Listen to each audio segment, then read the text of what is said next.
All right, we're live. Namaste and good evening, Mr. Bittu Sahgal, and welcome to the Author Experience Conversations, the cool convos that we have with inspiring authors and people like you every Sunday evening.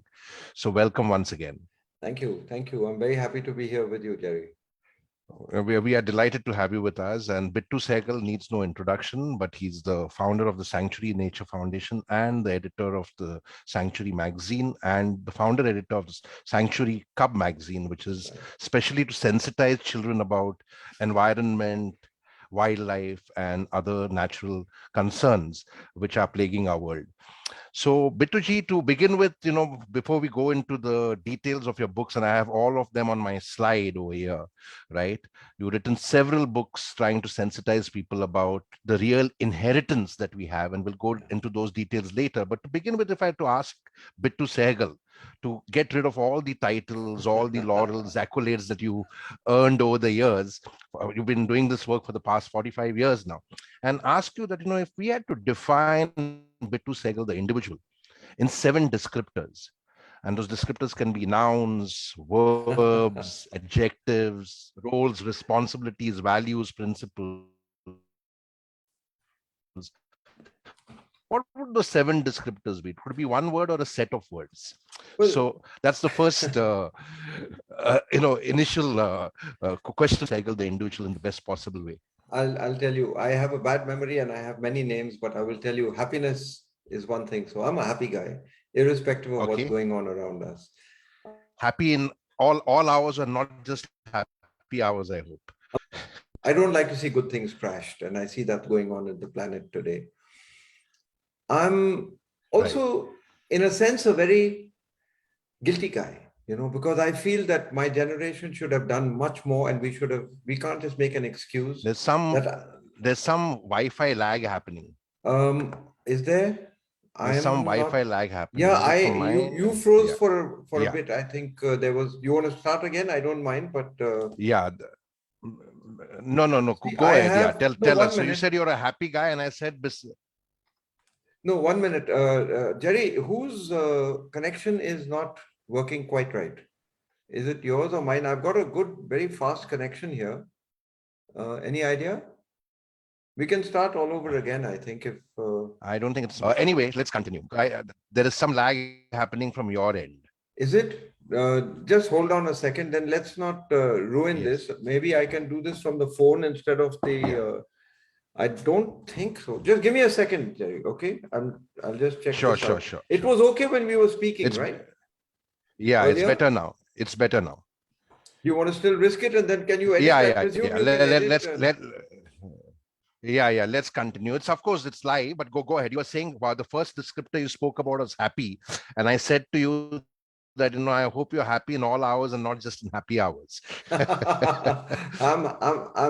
My default position is happy, but there is a Okay. conspiracy around the world that tends to make happy people say you're wrong. There's nothing to be happy about. But actually, every time you wake up these days and you look at the sun is shining and you actually can take a breath in the age of the pandemic, you should be happy. You should be grateful for the Yes. gift of life. I absolutely echo that sentiment, because that's the first thing I do when I wake up. Just feel Yeah, grateful that I've woken yeah, up, and that's how you seize the day. So yeah. completely with you on that. I echo the same sentiment.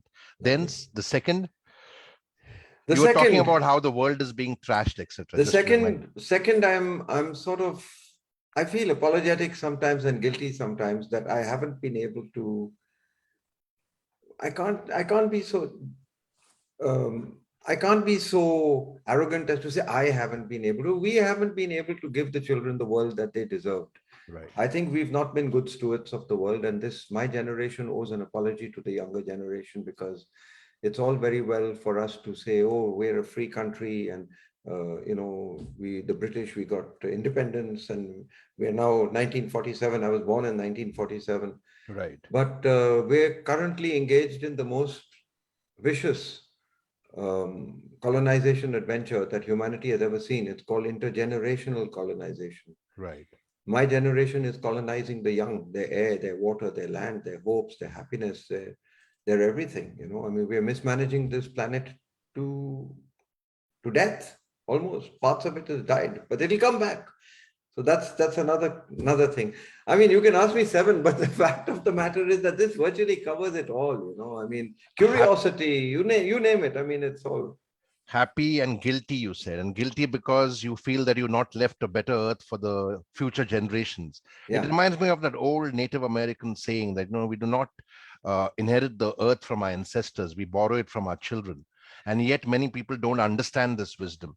And I mean, as you were speaking about how this covers it all, I'm reminded of that speech by Severin Suzuki, yeah, which is popular on the internet as the girl who silenced yeah, the world for 5 minutes. And 30 years ago, absolutely. which was in 1992, she told all those so-called Yeah, world leaders, and I say so-called because I don't think they are leaders, yeah, because if they are leaders, they would have done the right thing.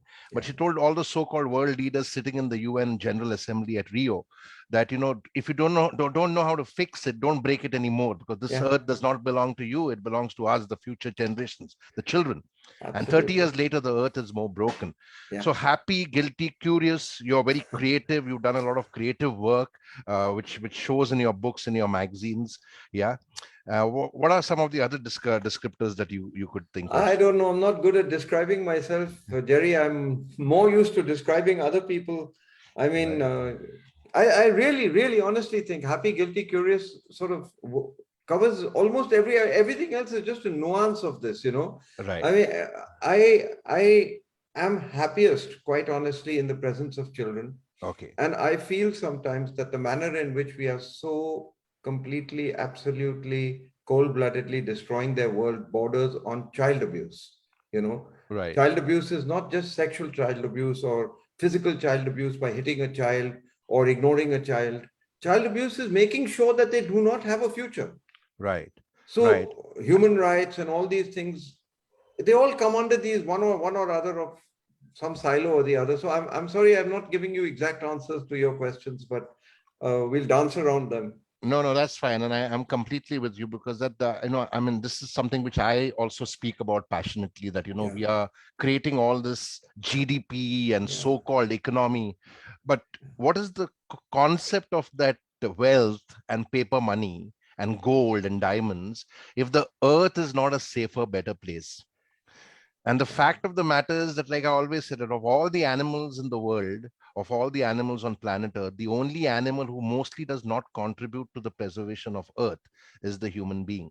Right? I'm a borderline misanthrope, and so it's just the few good people like you who are doing something to save the world, Pamela, yeah, Malhotra, yeah, etc., yeah. who She's keep who such a keep wonderful who keep lady. me a little sane and keep my faith in humanity alive. Yeah, So we go to the next section, where I would yeah, ask you, Bittu, to walk us through the journey of your life, right yeah, from childhood yeah. to what you've been doing for the past 45 years. What makes you such a firebrand environmentalist? What is the reason you're so concerned about the earth and climate change and global warming and all the issues plaguing the earth, when nobody, I mean, mostly everybody's not so concerned, 'cause everybody's going about it as business as usual. And even COVID has not really taught us a lesson, because when climate change happens, that will make COVID look like the poor cousin, right? Yeah, yeah, So yeah. I would like to know, what is it that inspired you? What is the tipping point in your life? So walk us through your life story for the next 9-10 minutes, right from childhood to what you're doing now, and what is the plan going forward. So over to you. The screen Was and the virtual stage is yours. 74 years and 7 or 9 minutes. You'll have to stop me in between when the time runs out. But let me Sure, put sure. it, Don't worry. Just carry on. yeah. So let me put it to you like this: that I mean, I was just your ordinary average Joe. I mean, I studied in Simla in Bishop Cotton School. My father was a government employee. He was with the Life Insurance Corporation.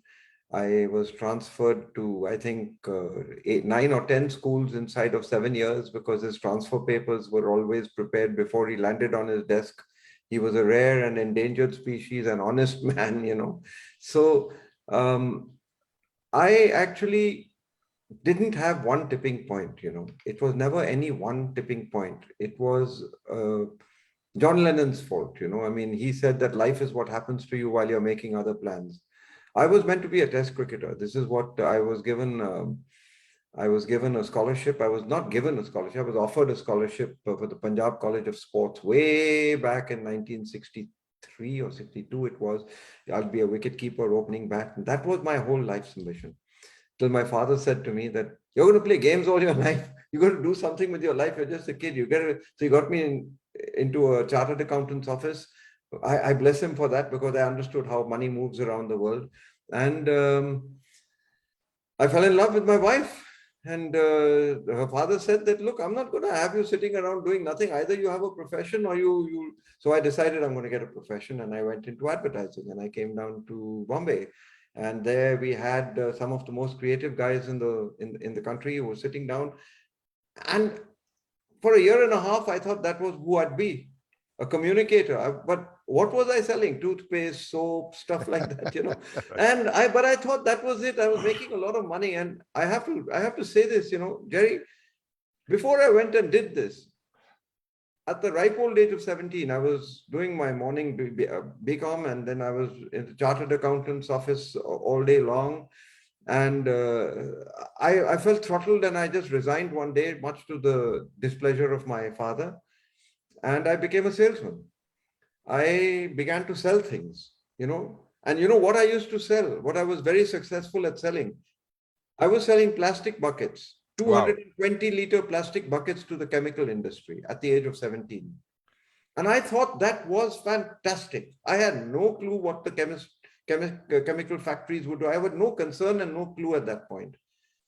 As I kept on understanding a little more and seeing what is polyethylene, what is PVC, what is this, something or the other went click in my head. And I said, look, I'm on the wrong road. So I retracted. And around then, I read a book called The Superannuated Man.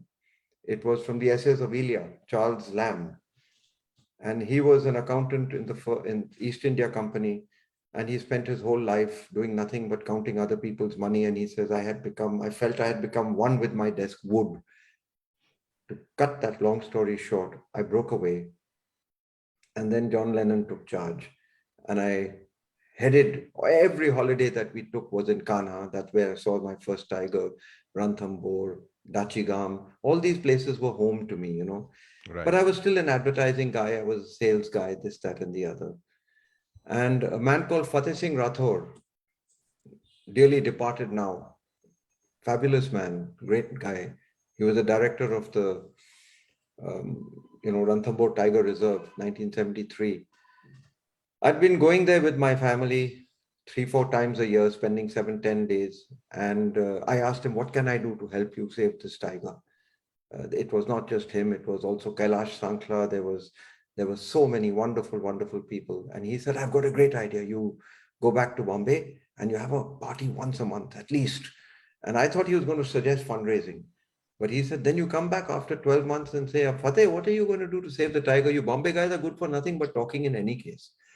So I said, look, I will really do what you tell me to, or I'll never come back again. And he said, start a magazine. He said, there are N number of sports magazines. There are 3 times that number of film magazines. And there are such useless magazines on politics. There's no single magazine on wildlife. But I had no money. I had no experience. I was not an editor. I was not a writer. But I said, I won't come back until I give you a magazine. And 9 Right. months later, Sanctuary was born. Which year was that? That was 1981.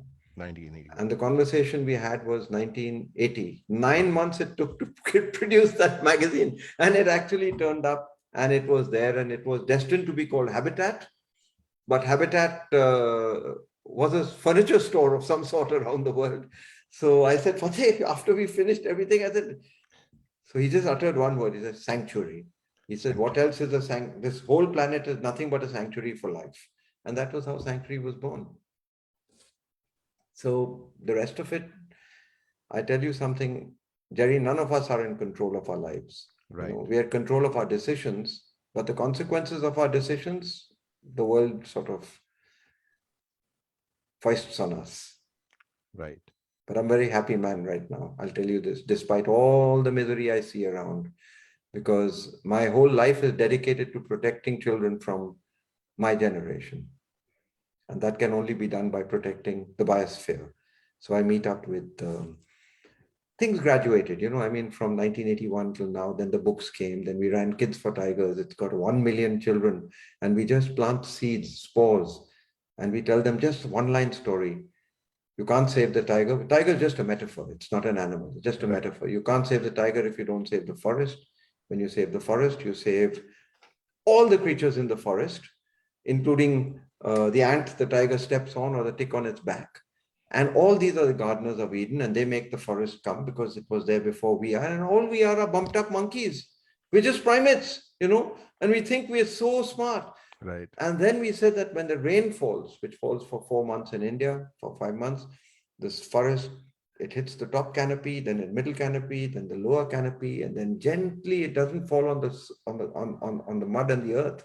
It falls on the fallen leaves. So it's so gentle, so fragile. The soil is so fragile that even from these rainforests, what you get out is near pure, clean, transparent water. That's how the earth conspires to keep us good. So we tell the children this story, and it takes us a year, and it's taken me about 2-3 minutes to tell it to you. But then there's another factor that came in. The water that comes down feeds the aquifers. The aquifers, when the rain stops, feeds the rivers. The rivers, they feed our wells. The wells, they feed our farms. The farms, they feed us. The children don't really need to know much more than this. And we do not foist ecological grief on our children. That is not the function of a guy at the age of 74. I made so many mistakes in my life. Will you please fix this planet? No. I'm sworn to tell the truth, but I am equally sworn not to cause them to have ecological grief as the gift we give them. So the way we do that is by telling them the truth. There is a problem in the planet. Right. But the equally powerful truth is the planet fixes itself. Like a cut on your hand, this cell and that cell get together and it fixes itself, but you got to allow it to fix itself. And Jerry, what I'm telling you is not new. This is what we've been telling children for 30 years. Some of them are collectors, some of them are CEOs, some of them are all government officers, some of them are politicians, the guys we started with. But they're better human beings. And that change will take place.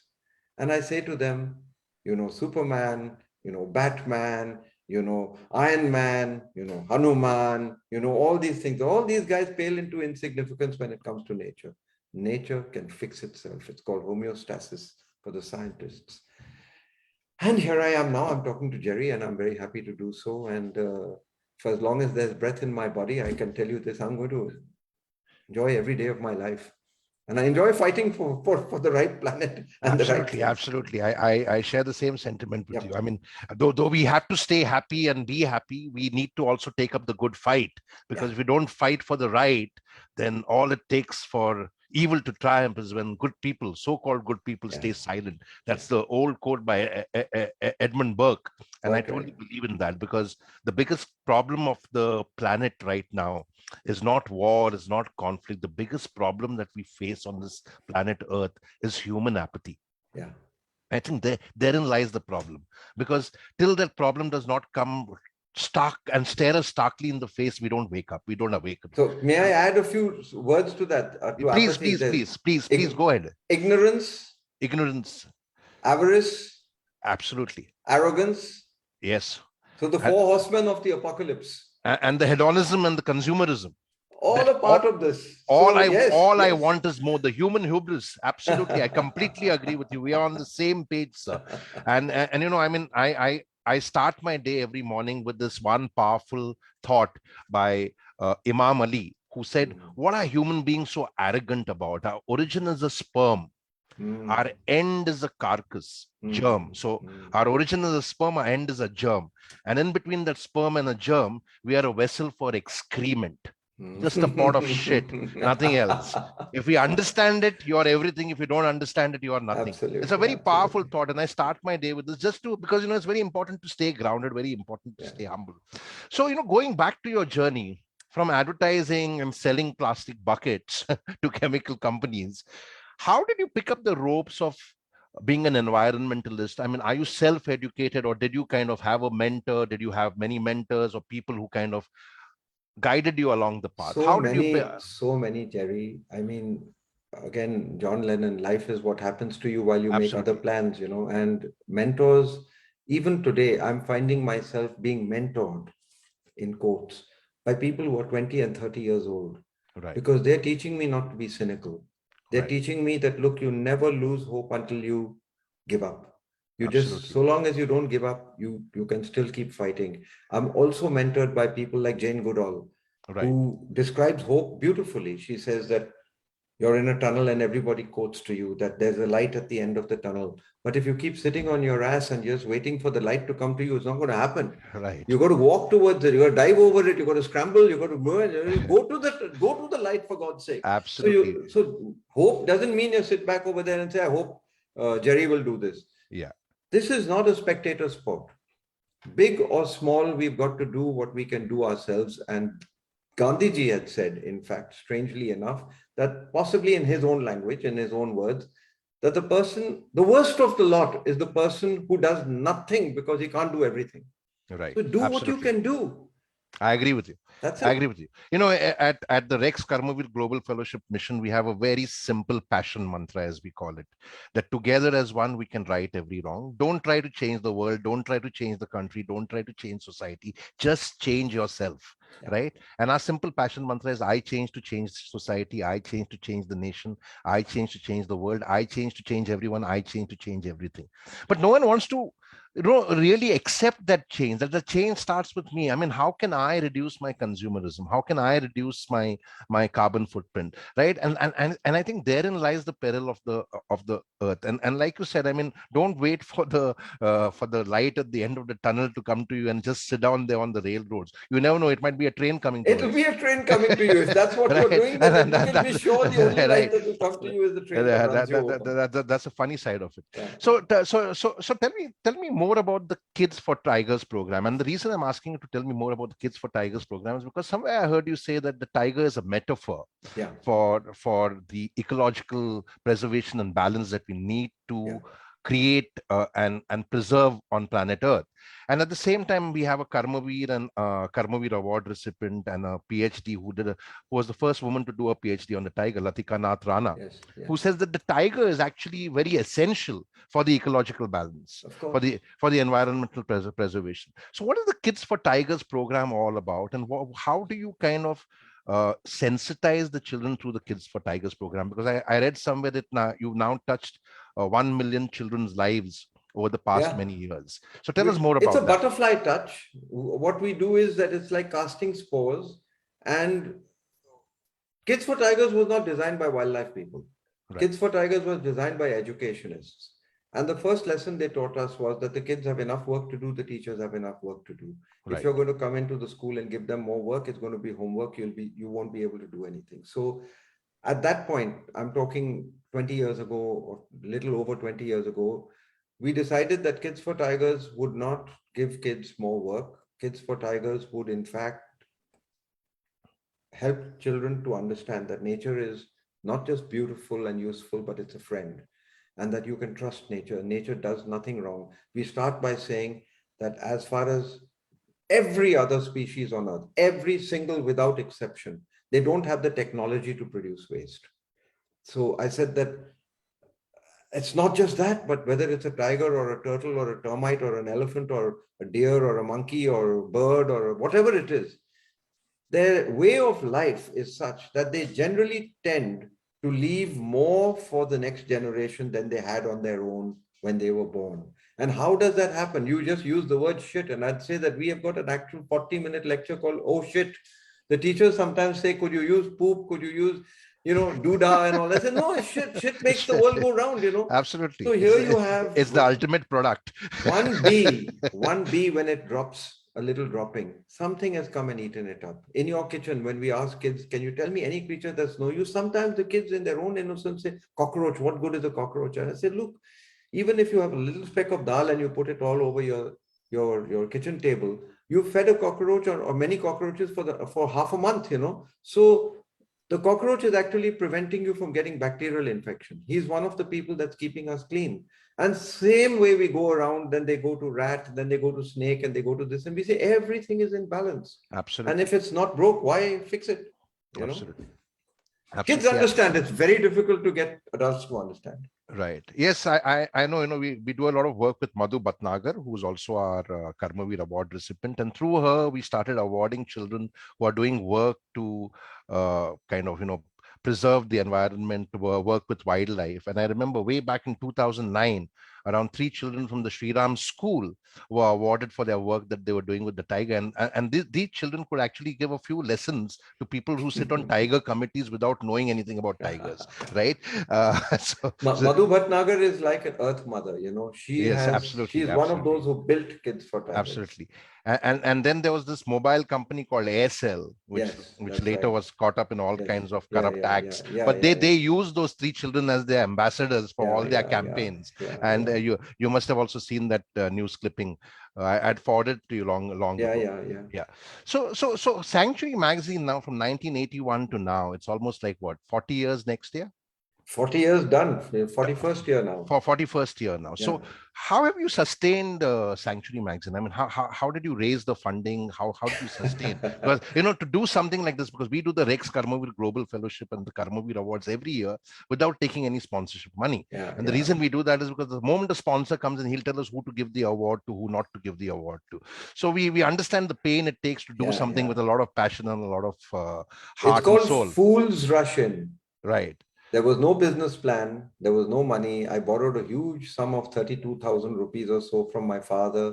And when we started Sanctuary Magazine, we went at that time to Conway Printers, an absolutely wonderful man called Agarwal ji.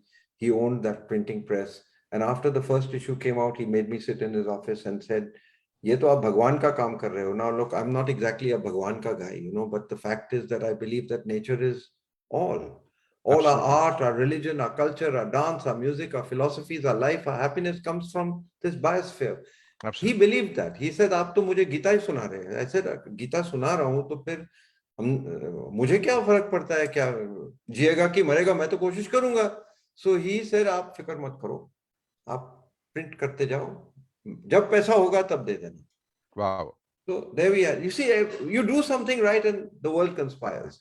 So The we had universe people like conspires to that make it all happen. through these 40 years. There have been people who have come to us and they have supported not me, not Sanctuary. What is Sanctuary? I mean, it's nothing. It's just like one of those books behind you, or that tiger, by the way, is just a work of art from the Ranthambore School of Art. Right. But it's the idea that human beings do not have the right to destroy Absolutely. that which they do not know how to create. Right. And there are people like that. Right. Right. Absolutely. And I completely agree with you. Which, which takes me to my next question. You were talking about rivers and how rivers are very important for life to, I always say that, we fight over all the wrong things because everybody's concerned about oil. And I think what we need to start thinking about is water, because water is the currency of life. Oil is not the currency of life, right? And no oil, we will manage. We can go back to the elephants, the horses, and the camels, but no water, there's no life. And then you have some people, and many people like Lakshman Singh and Rajendra Singh have now called him out. But I remember way back, Jaggi Vasudev. Yeah. I refuse to call him Sadhguru, right? Because one of the biggest charlatans of the world, right? He started this entire thing called Rally for Rivers, and the concept was all wrong. And I remember at that time, you thought he was doing something good, and I think he had pulled you in also as part of that, and then it all went wrong. What are your thoughts It on the? wasn't, it wasn't that he pulled me in. We met a few of his representatives and they said rally for rivers. So as I'm speaking with you, I spoke to them and said, look, a river is not just some water Right, flowing through a right, channel. right, A right, river starts thousands of miles away and there's a catchment area. right, And when the rain falls on the catchment, gravity brings this river down and it produces a river. So if you want to save a river, you don't save the water of the river, you save the forest. Jungle nadi ki maa hai. right. You can't go Absolutely. 100 meters this side, 100 meters that side and say all you'll do is that you'll make sure crocodiles can't breed, turtles can't breed, etc. because they use the soft mud. Right, So yes, there were differences, but let's put it like this. I believe that each human being has their own short time on earth and they do what they have to do. Some of right. them do it because they really believe they're right. Some of them do it because they know they're wrong and they like to be XYZ. Right. I don't have any angry words towards people, whether it's Jaggi Vasudev or anybody else. Frankly, I just feel that the most powerful truths Right. are the ones that will eventually move humanity to where it wants to go. Right. Not because of ethics, not because of sudden awakening, but because you won't be allowed to do what you do today. Absolutely. And So the reason I asked you this question, because I remember he used your name in a few places, and then I think there was a thing where you sent that, you put it up on your Facebook also, that I'm in no way associated with this campaign. And yeah. and around that time, and a lot of people who have been followers over years have now started realizing his chicanery. But at that time, I remember there was a case against him for encroaching in the elephant corridors, where he's built Jerry, I'll this. tell you something. I don't know the details of that. Right, right, And I would put it like this: right.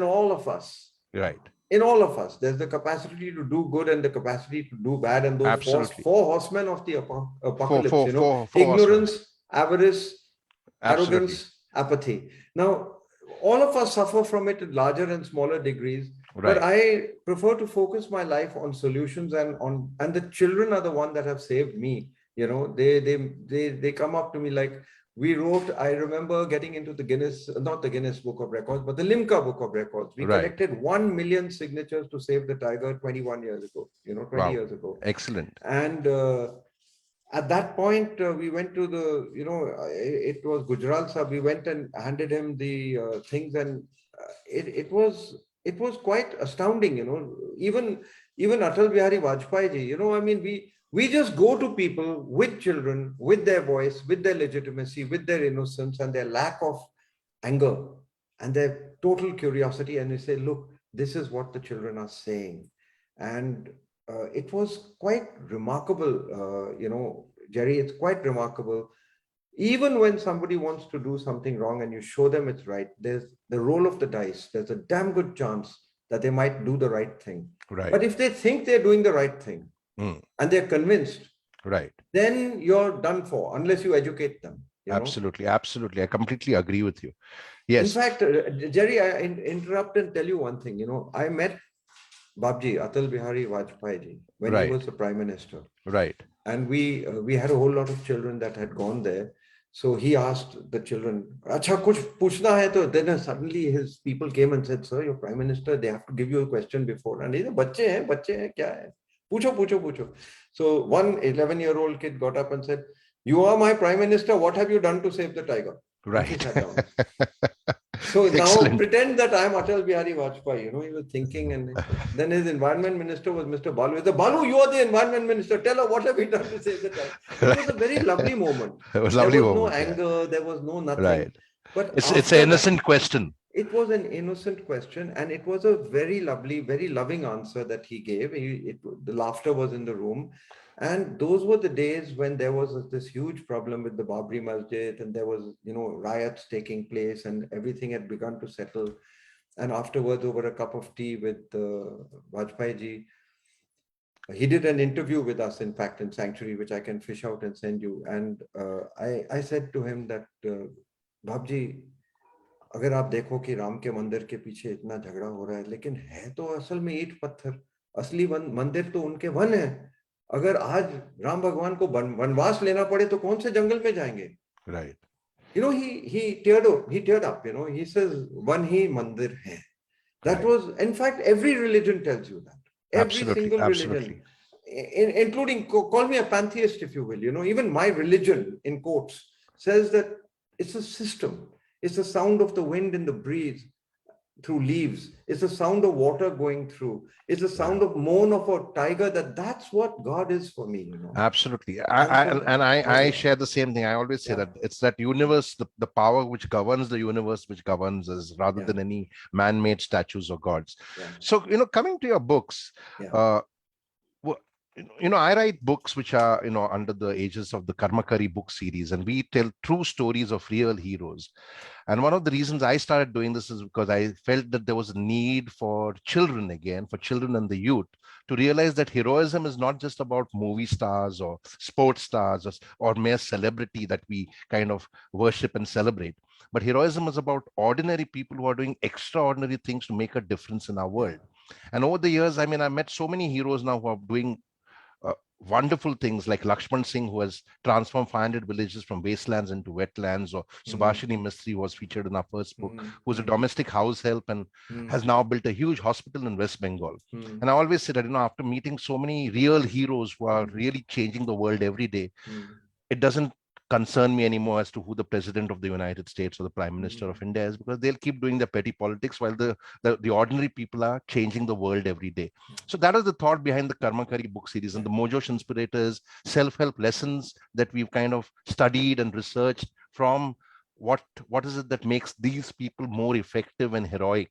And those are the lessons that we're taking to schools, colleges, to the youth, and to the students. And Weekends with Zoe is another book which is about a conversation that I had with a young girl called Zoe, who was on a deathbed and appoints me mm. as a life coach. So Oh everything my we do God. is around inspiration, around heroism, around the science of resilience. So what inspired you to write the Inheritance series and your books like India Naturally? What is the inspiration and the thought behind it? They're on every cover of every book, Right. and it wasn't me that did all the writing. I mean, at the bottom line is I'm more of an editor than an actual writer.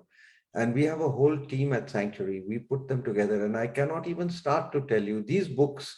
The people who have written in these books have lived wildlife. Some of them are scientists, some of them are writers, some of them are poets, some of them are birders. There was no real way in which they would get noticeability with the media in the direction that the media has been going in the last 20 years or so, 30 years, maybe some people say earlier.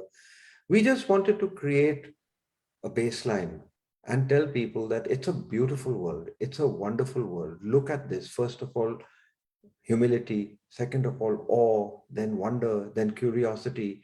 And it's a visual world. So we started we went to the photographers of the world actually, and we said to them, you've spent your life in the forest, and you've taken these pictures, can we share them? And they gave it to us for next to no money, and we managed to produce these books, let's put it like this. Lakshmi Raman, who's our executive editor, and we have a first-rate team of people whose greatest delight is to make the work of others get put on a pedestal. We shine spotlights on people. So this conversation is actually shining some sort of spotlight on me, and I'm a little uncomfortable with me being spoken about. It's the issues that are more important, and I'm not being humble, I'm being truthful. Right. Right. The issue of climate change, since you want to talk more about issues, the issue of climate change is actually staring starkly, in the face, right? And yet many world leaders, many people in the business community uh, don't seem to understand that this is the next big thing which is going to hit us very hard, very, very strongly. And if we don't actually prepare for this issue, which is kind of staring us starkly in the face, then it could be doomsday. What are your thoughts on this? Because whether it's world leaders, or the politicians, they are in denial. Whether it was Trump or Modi, then you have business people who make some, entrepreneurs who make some weird kind of comments. Like Jeff Bezos actually said in a interview recently that we should take away all polluting industry from the earth into space, because that will not pollute the earth. But any kid will tell you that if you pollute space, earth gets polluted automatically. No, Right. it's more than just that. The thing Right. is this, that somehow I think that human beings believe they've become the gods they invented. Right. And I would put it like this: as far as climate change is concerned, this is not something new. It's just been very slow to start with. What we're burning up right now, oil, coal, gas, is just a billion-year-old sunshine that shone. It created plants, it created animals whose diet under pressure, it turned into very high calorific value oil, coal, gas, and that's what we're putting up, and we're putting up. Now, there's been a carbon cycle, there's a nitrogen cycle, there's a hydrogen cycle, there's a way, this planet, homeostasis, it's like your temperature. 98.4 degrees or whatever, 37 if you're Celsius, the moment it goes above, whether you take that medicine or not, your body has started fighting to bring it back to where it was. And that's what the planet is trying to do. It's trying to bring things back to balance with or without us. And it will survive with or without us. Today, nature is asking us to kneel and worship it. Tomorrow, nature will ask us to kneel in utter subjugation. The arrogance that we have of being able to refashion the planet according to our vision. It's like giving, we're monkeys, okay, but we're monkeys that learn to use the keyboard. But you give a gorilla or an ape, or you give one of these things, they can hold the thing. They've got thumbs, they can hold it. You give them two hammers and say, will you please edit Shakespeare? They're not going to be able to do that. That's what world leaders and that's what people are doing. The pursuit of science is the most wonderful, wonderful adventure in Earth. But the idea of trying to refashion the Earth because I know, let's say, what gravity is, and I know what E equals mc square is, and I know the speed of light, and I mean, it's like giving a 2-year-old a nuclear plant and saying, run it, We don't know what we're doing. We don't know what we are doing. Absolutely, absolutely. And nature will, when I said that we tell the children the truth, look what happened during the pandemic. I mean, I had never seen blue skies in Mumbai in winter, never. Right. And then suddenly the skies were blue. I would say to you that I grew up swimming in rivers where I could drink the water, even way back 60, 70 years ago. You could actually drink the water because the water that kept coming in from the Himalaya, you could drink the Yamuna water, you could drink the Ganga water, maybe a little bit higher up, Things come back. Things come back. So climate change, simple thing. Too much of anything is bad. We needed water vapor. We needed carbon dioxide. We needed all these things that form this envelope around the planet. But if you put too much, it's like Rajendra Singh you spoke about, the waterman of India. Right. I slept on his roof once in summer, and at 4 a.m, I reached for a chadar because it was a little cold. It's Rajasthan, Right. So now suppose when I reached for that chadar, somebody put a razai on me, a quilt on me, I had a sweat. I've been sweating to death, So that's what we've done. We've put a razai instead of just that beautiful, lovely little atmospheric cover, that kavach, Jerry, it's a wonderful world, huh? Okay. So right. We have to accept that human beings are ignorant, arrogant, etc., but the world will look after us. It Absolutely. will take care. We don't have the technology to destroy the planet at this moment. Right. So we're trying very hard. You have hope that the planet would heal itself. I have surety that the planet will heal itself because we won't live long enough to destroy it. Whether we take nuclear or whether we do anything else, we don't yet have the technology. But if we find a way to permanently destroy the atmosphere, we are trying desperately hard to do that. Right. Then there is a chance we could be just another rock in space. Considering that, many people are now trying to go and colonize Mars and destroy yet another planet. I mean, I don't know. I mean, I would like to be hopeful too that the Earth would heal itself, but then the rapid consumption, the conspicuous consumption that human beings indulge in is only actually taking it in a different spin altogether. So Jerry, I'm your therapist right now. Right. Right. Just ditch the notion that you will live long enough to destroy this planet. Not you, but yes, you will, in your lifetime, you will not see people having destroyed the planet. The Marianas Trench, there are tube worms there that can live without the things that we think are essential. Life will find a way. At this moment, this is the only planet we have. It's the only home we have. And it is self-repairing. And if I may ask you to just be 9 years old for a minute, and I ask you, Jerry, wouldn't you like to live in a magic home? The windows are made of lollipop. The doors are made of chocolate. You put on tap, you get lovely lemonade. Every stone is a sweet or bubblegum or something. Whatever it is that you like. You go to sleep and next morning, boom, everything comes back to where it was. So Jerry tells me, yes, Bittu uncle, I would love to live in a home like that. So I said, but every langur lives in a home like that. Every squirrel lives in a home like that. He eats it and it comes back, and he eats it and it comes back. So then I asked, suppose I came and destroyed your home. Would you be happy? No, Bittu, it's such a magic home. So I said, then why are we trying to destroy our only one magic home? Right. So a touch of simplicity. Right. The guys who imagine that they will turn all this into wealth won't be able to take it up. Right. They have to be convinced that the only thing they'll leave behind are memories. Right. How do they want to be remembered is another thing. And if possible, a legacy of a better planet is what they could leave behind. Memories. Yes, absolutely. So, if there are a lot of people watching us on Facebook Live, if I requested you to kind of, explain to everybody who's in the audience, global warming, climate change, and the issue that we are facing in a simplified way, how would you explain it to them? Okay, I would explain it to What is them the like time this. bomb that we are sitting on? That's what I want. The time bomb we're sitting on is that apart from all the other physics, there's this thin veil of atmosphere around the planet that makes it possible for life on Earth to survive. Now, this planet has always had carbon going up. Carbon is a very essential part of this protective planet. But what we've done is that we have taken 500 million year old sunshine and turned that into fuel that we are sending up carbon to such a degree that is forming a thicker blanket than we need.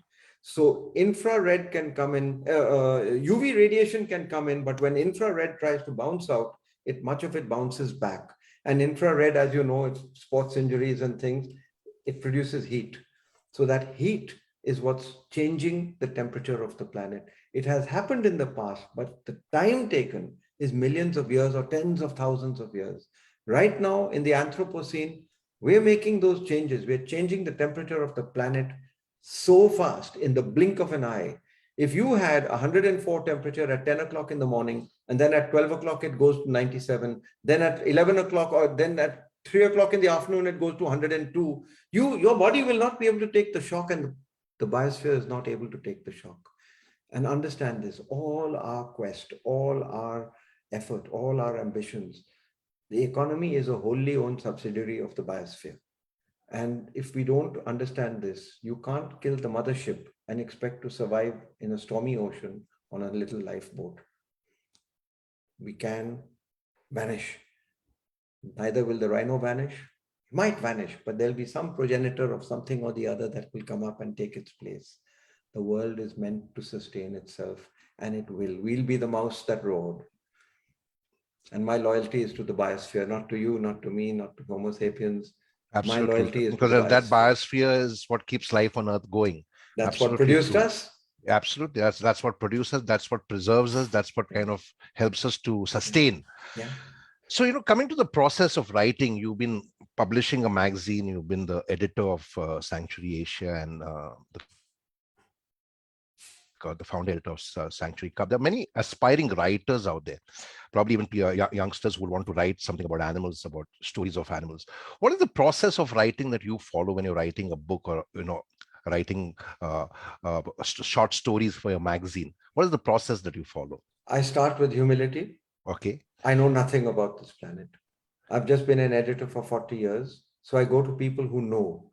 And the people who know, the first thing that the people who really know tell me is, I know wolves, but I don't know termites. I know termites, but I don't know butterflies. I know butterflies, but I don't know elephants. I know climate, but I don't know how this whole magic takes place.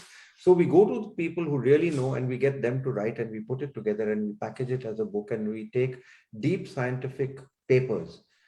I must tell you, field biologists and scientists and climatologists and people like this have been a great help to us. We take their complex thinking and you put it into simple language. If you have a hammer and you hit it on your thumb will pain and it'll bleed. That's the kind of way in which we communicate. We have a simple philosophy in Sanctuary. What we write, we want an intelligent 14-year-old to understand. We want to put it in a language that a 14-year-old boy or girl or whichever gender understands. Because if that happens, the chances are some people of my age might understand, because those kids have curiosity on their side. But that was almost, it wasn't exactly answering your question. We have very good editors and we have very passionate people. Our language is English, but it's translated into so many different languages. We just go to the right people. And when we go to the right people, we sift, we double check, double check, triple check, quadruple check. When a mistake takes place, we're almost in mourning, but we admit straight away. So the books came out as a consequence of what we wanted to do. And Fateh Singh said that you can keep on going and lecturing to people. At that time, there was no internet, no Instagram, no XYZ. He said, how many people will you convince? So we wanted to convince more people. That's what we do with the books. That's what we do with the magazine. That's what we're doing now, except what our conversation might last for another, as long as the earth does, if they don't toy Right. around with the atmosphere. Yes, that's all we can do. We can try and inspire, inform, and influence people to be that change that they want to see in our Yeah, world. And that's yeah, exactly the work that we do at the Rex Karmavir Global yeah. Fellowship also. And I think what I take away from you is, for the young aspiring writers, is, conduct proper research, study the subject from subject matter experts, from people who can mentor you, and then start putting your book or your story together. Right. So I want to conclude by asking you, what are the thoughts that you want to share with the audience who's watching us about what they need to do to reclaim and preserve the planet and make it better going forward? And before that, I want you to share with us, in the 45 years of work, which are the three most memorable uh, initiatives that you have led which stay with you? Three Well, most memorable Kids for initiatives. Tigers is certainly one of them. I mean, Sure. without a shadow of doubt. The other thing that stayed with me, actually, strangely enough, was a meeting with the Dalai Lama. I mean, it was not a scheduled meeting. We were Mhm, speaking at the same audience, and mhm, he was talking about how Tibet, and he was not happy. And I said to him that, Your Holiness, I mean, even your monks are now carrying tiger bones underneath their orange robes, and they're selling them across from Nepal, and they're going to Burma, and they're going to Tibet. It wasn't a happy conversation. mhm. When the bell went ting for the meeting to start, India, it started 15 minutes late, the meeting. So I got time to speak to His Holiness. But I felt a tap on my shoulder, and he said, just remember, it's your duty to be happy every day of your life. True.